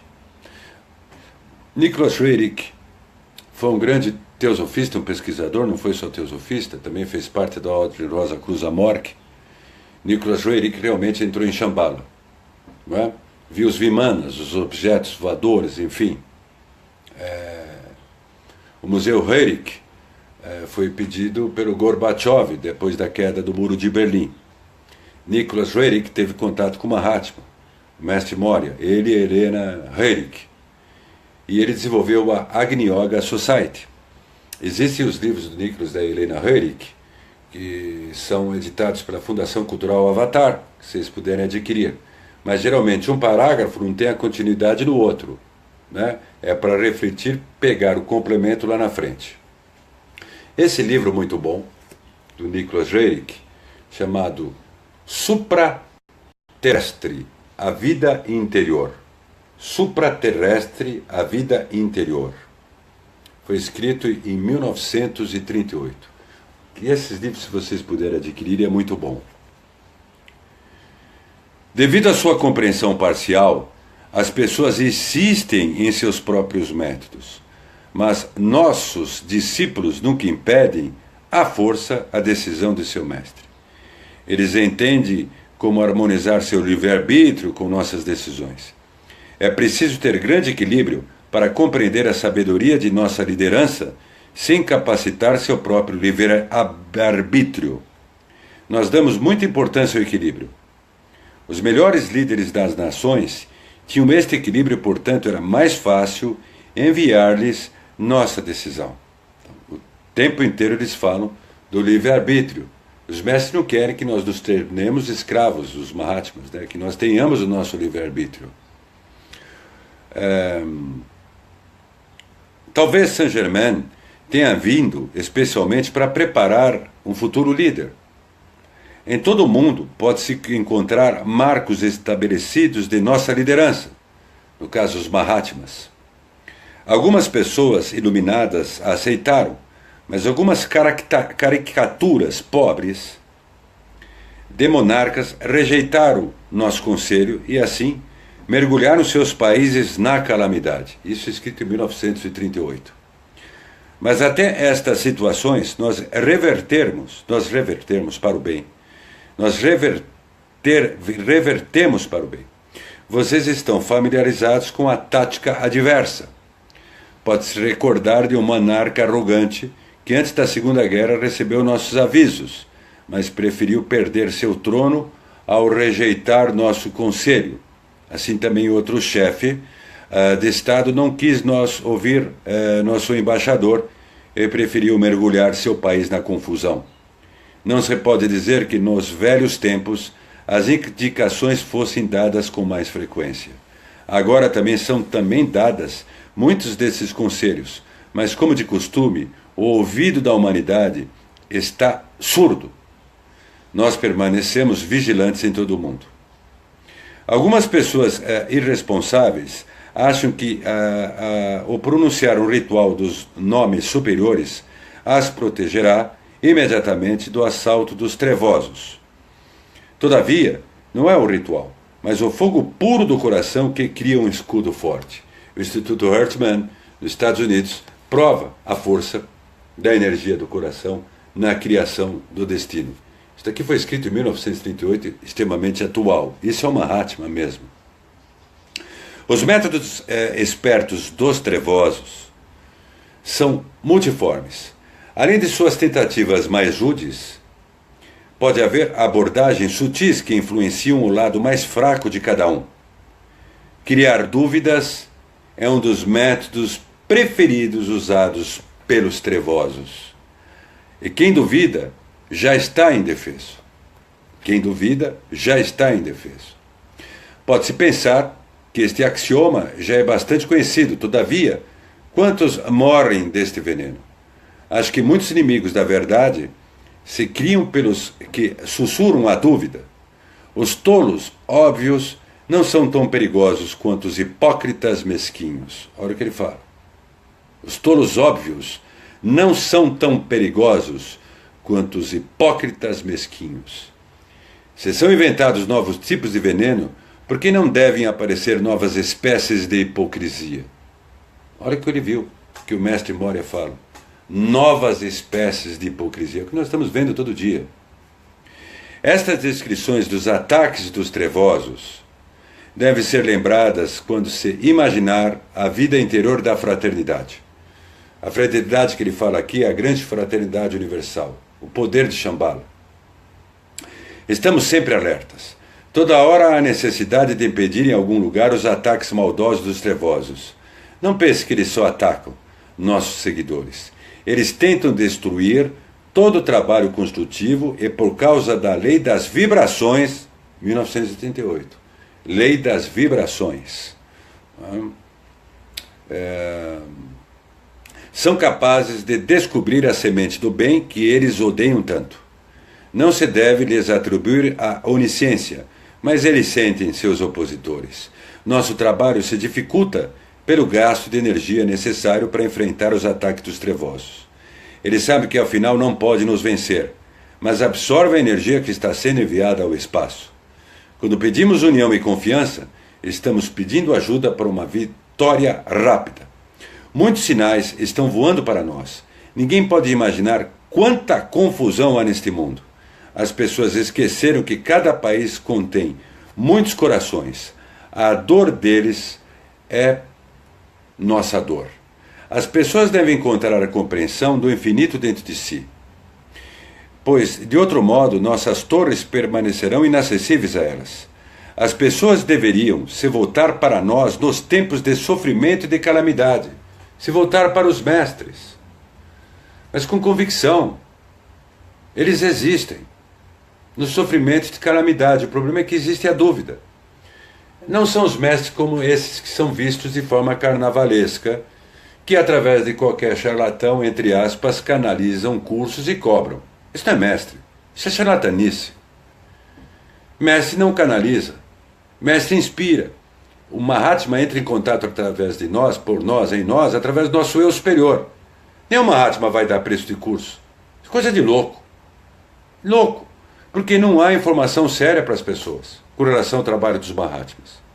Há muito carnaval, não é? Então eles pedem para nós solicitarmos a ajuda deles e não termos dúvida. As pessoas deveriam se voltar para nós nos tempos de sofrimento e de calamidade. Elas receberão nossa ajuda se os seus corações ainda não virarem, se seus corações ainda não viraram pedra. Aí receberão ajuda. Mesmo os inexperientes serão admitidos para o trabalho construtivo se preservarem a coragem do leão e reconhecerem a hierarquia. Que esses cooperadores estejam certos que uma linha invisível se estende de sua mesa de trabalho até nós. Que eles reúnam a força de sua compreensão da existência da fraternidade. Nós os ajudaremos. Invisivelmente, encontraremos os livros que eles precisam. Nós nos uniremos a eles na esperança dos mundos distantes. Fortaleceremos sua confiança e desde que eles tenham expulsado suas serpentes e escorpiões, nós encontraremos um coração amante para eles. Olha só. Assim vocês estão se familiarizando com uma parte muito importante de nossa vida. Vocês podem imaginar nossa alegria ao encontrarmos trabalhadores dignos de nossa confiança. Seus espíritos esforçados não temem ser testados. O mestre não renuncia às suas obrigações. Seu dia inteiro está ocupado na realização de suas tarefas. Quem tiver medo dessas palavras não deve pensar na fraternidade ou em Shambhala. Então o mestre aqui mora para Helena Roerich, pede para nós pedirmos ajuda, desde que os nossos corações não sejam de pedra. O alcance dele foi tão grande que um grande irmão meu, amigo meu, Marcos Corazza, e o Boris Petrovich, sobrinho do Nikola Tesla, hoje nos informa, ficamos sabendo também, que a guarda de elite russa invadiu o museu lá em Moscou e do nada pegou as obras de Nicholas Roerich. E por quê? Porque Nicholas Roerich sabia dos Vimanas. Nicholas Roerich, os Vimanas da hierarquia planetária. Nicholas Roerich sabia que esses Vimanas acompanhavam a topografia do solo. Nicholas Roerich tinha uma série de informações dos Mahatmas, não só esse tipo de informação, que é o desenvolvimento interno. Tinha outros e outros tipos de informações, sob o ponto de vista tecnológico. É preciso que hoje se diga uma forma diferente, mais atual dos Mahatmas, sobre os Mahatmas. Porque eles estão querendo nos ajudar. Eles, como o mestre Moria falou aqui, você que está com depressão, peça para os Mahatmas. Você que está no caminho, peça para os Mahatmas. De coração. E ele coloca lá, a dúvida mata. A dúvida mata. Os trevosos que ele diz aí é ignorância. Os magos escuros vamos dizer assim, que o ocultismo popular sempre divulgava, é ignorância. Porque eles não têm o poder sobre pessoas conscientes que têm muito poder. Não tem poder. Não tem poder sobre pessoas que refletem por si mesmas. Peçam para os Mahatmas. Veja o exemplo do Nicholas Roerich. Eu queria entrar nesse assunto importante do Nicholas Roerich, dessa tecnologia importante que os Mahatmas utilizam e utilizam mesmo. Tanto a teosofia que veio de Ammônio Saccas, depois através de Madame Blavatsky, todo o trabalho da escola esotérica, a parte oculta da sociedade teosófica e de outras organizações importantes, elas foram passando informações extraordinárias para o avanço da humanidade. Só que agora tem que dar mais avanço. Não é pretensão da minha parte, ou melhor, é pretensão da minha parte eu dar esse avanço. Não digo para a humanidade, mas para vocês. Que se for para a humanidade, ótimo. Eu estou há 47 anos nisso.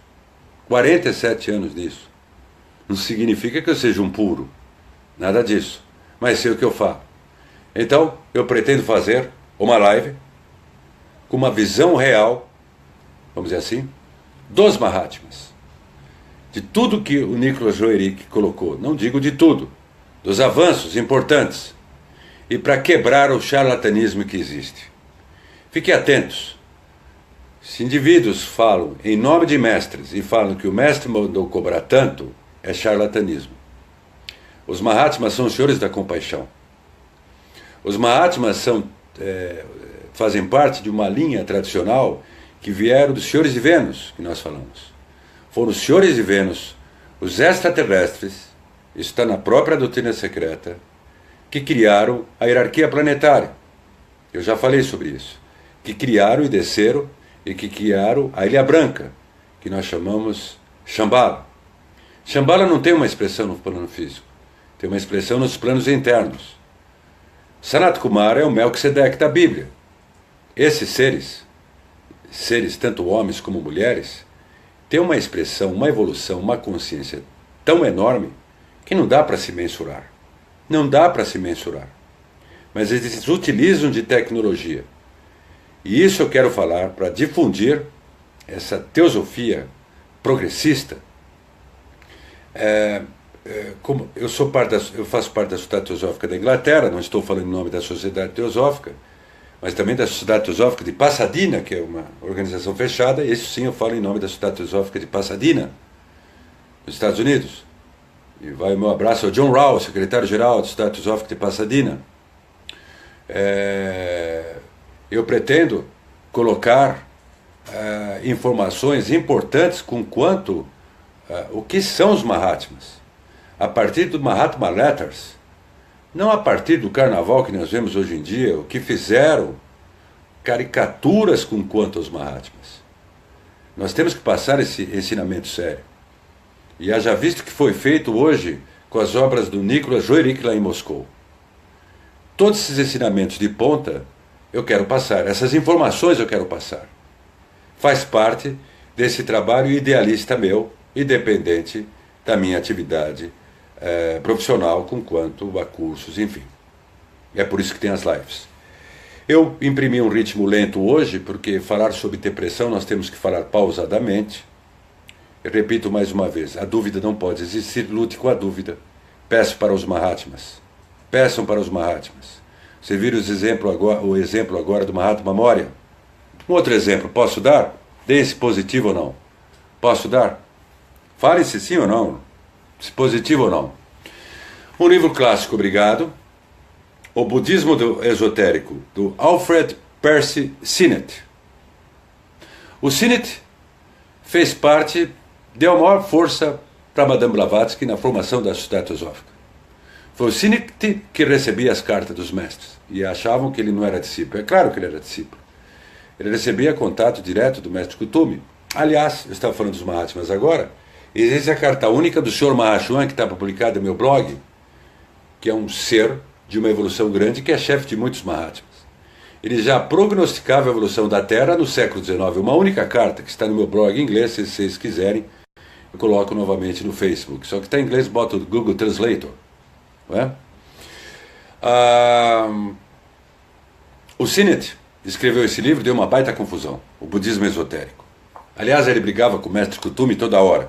Não é? E o mestre Kutumi brigava com ele, sempre houve essas coisas. Né? Um dia o Sinnett estava com problema, o Sociedade Teosófica estava com problema financeiro, o mestre Kutumi, porque os Mahatmas não podem usar poder toda hora, então o mestre Kutumi estava no trem, teve que descer, mandar um telégrafo para o Sinnett e falar, vai atrás de fulano de tal e pede o dinheiro emprestado para ele e fala para ele te ajudar na contabilidade, e até o mestre Kutumi deu aula de contabilidade para o Sinnett. Isso está em Mahatma Letters.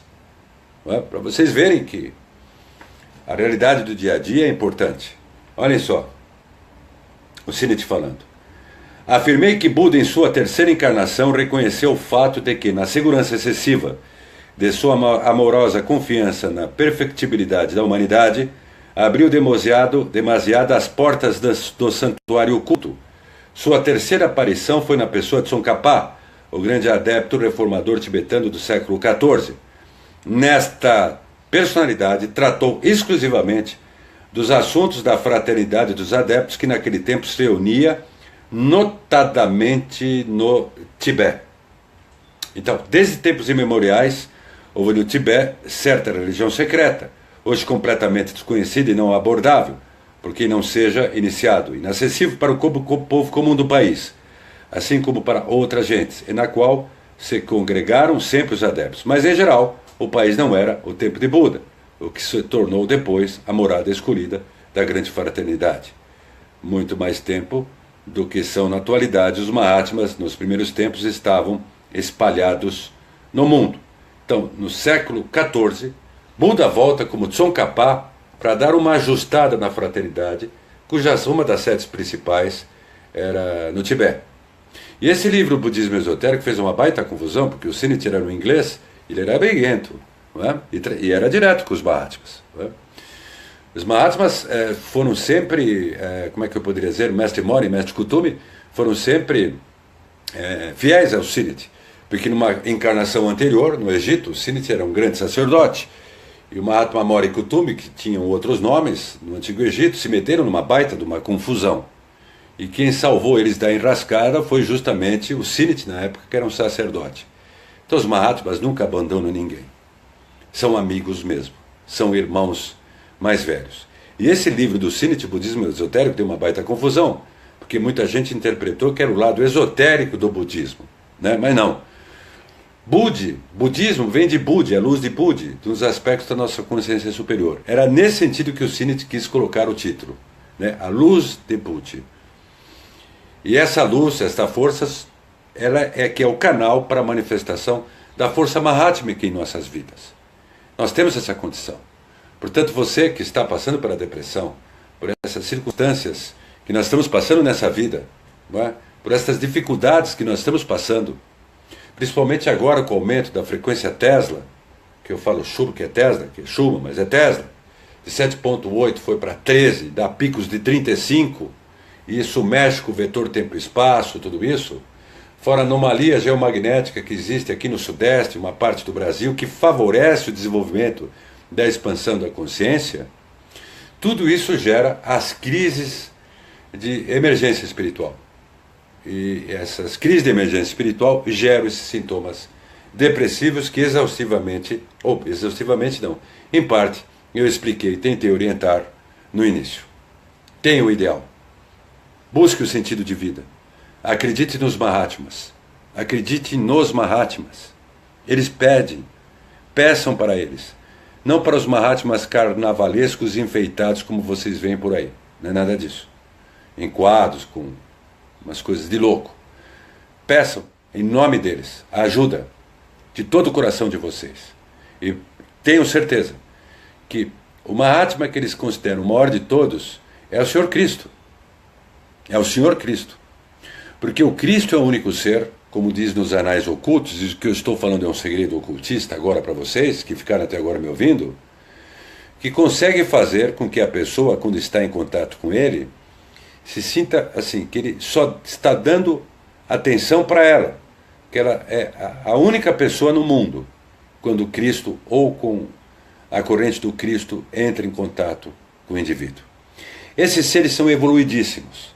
A frequência vibratória desses seres são evoluidíssimas, são extremamente altas. E com o advento de toda a ciência e de toda uma abertura, eu quero mostrar algo mais aberto com relação aos Mahatmas, inclusive da tecnologia, inclusive do desenvolvimento deles da ciência, inclusive até, que eu já falei várias e várias e várias vezes, do grupo de visão remota da CIA, que deu de cara nos experimentos de visão remota com a existência dos Mahatmas. Então, o que são os trevosos? São os ignorantes que querem atravancar a evolução humana. Não é? É o que nós chamamos de... O pessoal chama de nova ordem mundial, essa história toda. Na verdade, essa nova ordem, como eu sempre falei, é velha ordem, porque sempre houve os trusts, as instituições que dominam a economia do mundo. E, obviamente, geram opinião, compram a mídia, né? Outro dia, por causa da Antártida, que eu não quero entrar hoje nesse assunto da Antártida, entrei outro dia, talvez eu volte no outro dia, já teve um jornal de circulação nacional que deu um contraponto. Então isso vai sufocando as pessoas no mundo, sufocando, com informações, não tem informações construtivas, é o tempo inteiro só o foco na política suja, tanto do nosso país como do mundo. Temos que combater isso, mas não é o propósito dessa live. Então, esses trusts que seguram a economia, que manipulam a economia mundial, obviamente, claro, que eles focalizam em si mesmos. E os Mahatmas querem formar discípulos. Porque Ah, mas os Mahatmas podem interferir nessas pessoas? Interferiram sim. No auge da Segunda Guerra Mundial, quando os cientistas do Terceiro Reich ia chegar na fórmula da bomba atômica, eles interferiram. Eles deslocaram etericamente o cérebro dos cientistas e teve um retardo dos cientistas, no caso do Terceiro Reich. E houve possibilidade para os vencedores da Segunda Guerra Mundial escolherem entre o projeto do Tesla e o projeto da bomba atômica. No projeto Manhattan. Manhattan, não Mahatma. E quem estava no projeto Manhattan? Um grande gênio da física e que colaborou para o aperfeiçoamento da bomba atômica. Einstein. Einstein deu um impulso notório, um gênio, mas o gênio também era a mulher dele. Mas deu um impulso notório para a física, mecânica quântica. Não estou questionando o Einstein, mas ele estava lá. No projeto Manhattan, na criação da bomba atômica. Tesla era outra linha. Da mesma forma, Thomas Alva Edison, que teve seus predicados como grande empreendedor, ele e o JP Morgan boicotaram o Tesla, como vocês sabem. É o período de abertura. É o período de falar. E eu quero falar. Não desqualificando esses grandes empreendedores que deram impulso à ciência. Mas para mostrar a verdade, com equilíbrio, e para mostrar que grandes líderes da humanidade também erraram. Os apóstolos, outro dia eu falei no workshop que eu fiz, erraram tanto, mataram gente. Jacó roubou seu pai. E o que vocês na vida aí tiveram? De tão sério que vocês fizeram? Vocês fizeram algo que os apóstolos fizeram? Vocês fizeram o que Paulo fez, matou um monte de gente? Saulo, depois se mudou? Que Jacó teve o nome transformado em Israel, depois de ter roubado o pai, e toda aquela história. Tem um lado simbólico nisso tudo, obviamente. Vocês fizeram isso? Não. Então por que vocês vão se achar menor que tudo isso? Por que você está com depressão vai achar menor que tudo isso? Se eles mesmos aprontaram. É duro eu falar isso. Então está na hora que você que está com depressão, com falta de sentido da vida, vai falar, pô, os apóstolos também aprontaram. Cristo teve que criar uma mastermind com uma diversidade de gente que ia para a briga. E aprontaram. Vocês não aprontaram. Não é? Vocês não foram Thomas Alva Edison que derrubaram o Tesla. Vocês não ajudaram a bomba atômica a jogar a bomba atômica em Hiroshima, Nagasaki. Vocês não fizeram nada disso. Né? Tesla não queria nada disso também.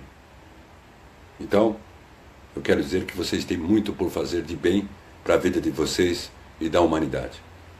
Nós podemos mudar esses trusts financeiros para melhor, através da nossa energia de pensamento, através das nossas ações, através da união que nós estamos fazendo e do esclarecimento. Portanto, uma próxima live eu devo colocar a questão dos Mahatmas, essa alta tecnologia e o que fizeram com as coisas do Nicolas Joerick. Vocês gostariam desse assunto, pessoal? Se gostariam, me deem positivo agora que eu quero fazer uma averiguação. Deem positivo se vocês querem este assunto. Perfeito. Agradeço a todos. Me perdoem algumas palavras ríspidas até, porque às vezes eu fico inconformado com algumas coisas, mas sempre é para o bem. A troca de informação, eu repito, entre vocês, a troca de amizade entre vocês é muito importante para esse novo movimento sem rótulo que nós estamos iniciando. Quanto a isso também eu falarei numa próxima live. Tudo tem um porquê, né? Eu não estou fazendo sem dar ponto sem nó. Né? Tudo tem um porquê. Nós temos que nos reunir para mudar. E somos capazes disso. E temos sim essa pretensão. Porque quem não tem essa pretensão não agrega em nada. Nós temos que ter essa pretensão. Muito obrigado a todos. Muito obrigado pelo carinho, pelos corações, pelos positivos, pelo amor que vocês transmitem a mim. Eu não paro nunca. Estamos juntos e nós vamos vencer. Nós estamos fazendo um novo impulso, um novo movimento sem nome na web, nos campos mórficos. Eu tenho certeza absoluta que esses grandes seres estão nos olhando. Né? Esses grandes seres estão nos olhando. Principalmente o Senhor Cristo. Ok? Uma boa noite a todos. Muito obrigado. O Face, essa live vai ficar publicada em meu Facebook. Falei lentamente hoje, não com a energia que eu falei no domingo passado, porque eu queria pontuar calmamente a questão da depressão. Muito obrigado a todos. Muito obrigado pelos corações, pelos positivos. Olha, o que vocês escrevem para mim são incríveis. E em abril, provavelmente, devo fazer um novo evento grande, que cabe a todo mundo. Mas até lá a gente fala. Fique com Deus. Muito obrigado. Estamos juntos e estamos vencendo. Tchau. Vou desligar. Com licença.